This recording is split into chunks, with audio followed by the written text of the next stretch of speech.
Hello class. One of the biggest issues that the world is facing right now in all parts of the country are law enforcement's use of force. So we know in the media right now that there are plenty of stories regarding law enforcement and their appropriate use of what is considered appropriate use when they are dealing with somebody who is combative or who is not cooperating with them in regards to any particular situation. So what is defined as excessive force is one of the issues at hand. There are no defined guidelines for appropriate use when a law enforcement officer stops or is dealing with a suspect. And different situations call for different means of force. One of the problems that everyone is facing right now is what defines excessive use of force. Every law enforcement officer is put into a different scenario in regards to their safety or the safety of others. For example, here in San Antonio, we had an incident where there was an officer involved shooting. And some of the questions that came to light was, did the officer use the appropriate force when dealing with the suspect that he had made the call to? That's one of the biggest challenges that they face. And because there are no guidelines to what is appropriate or what should be used, what is standard, it makes it very difficult to deal with the consequences when a victim or a suspect is shot during these standoffs or incidents with officers. The biggest challenge right now is, or one of the things that officers are taught when they are going through training is you approach these suspects with the intent to use deadly force. Whether I agree with that or not, it's difficult to kind of say because depending on the situation, and because every situation is different, it makes it difficult to determine which route you go. I disagree with that in some instances, the deadly force, depending on the nature of the call. There are some instances where officers have to approach a home or a call when the suspect on the other end is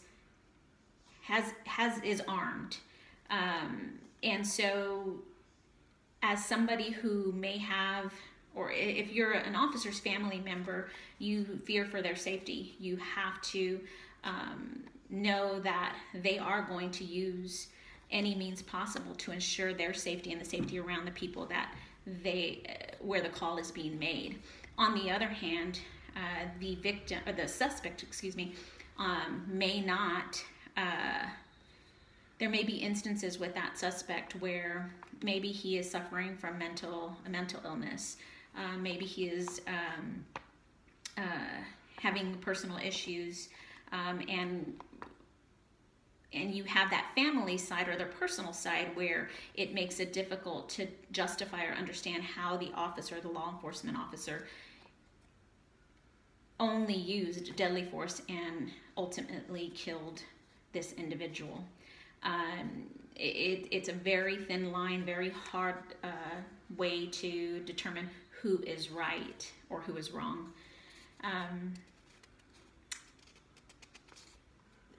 One of the biggest things is, I think it leads back, and I know everybody has touched on this, you can't really define guidelines for what is appropriate because of the different situations that an officer comes about.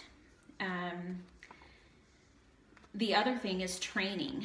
Everybody talks. Some of these officers, everybody talks about how, I think CNN even reported how the officers are not trained appropriately, or they don't have appropriate training.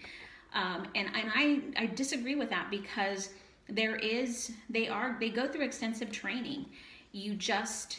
Every officer goes through extensive training. There's refresher training throughout the year in service that they go through to kind of refresh those skills.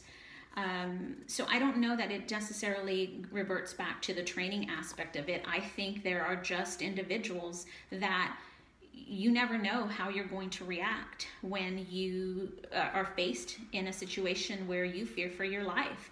Yes, there are some instances where some of the officers in the news lately have overreacted, or there is some questionable decisions that they made that ultimately lead to the conflict that we are experiencing right now, and the interactions that they had with each other. So I definitely agree, but I don't necessarily think that training, that some of the officers didn't have appropriate training, as some of the news stations indicate. Overall, I think it will never be a black and white piece on what's defined as far as deadly force, or was it appropriate use of deadly force, considering the fact that every law enforcement officer is put into different situations, different conflicts within their community.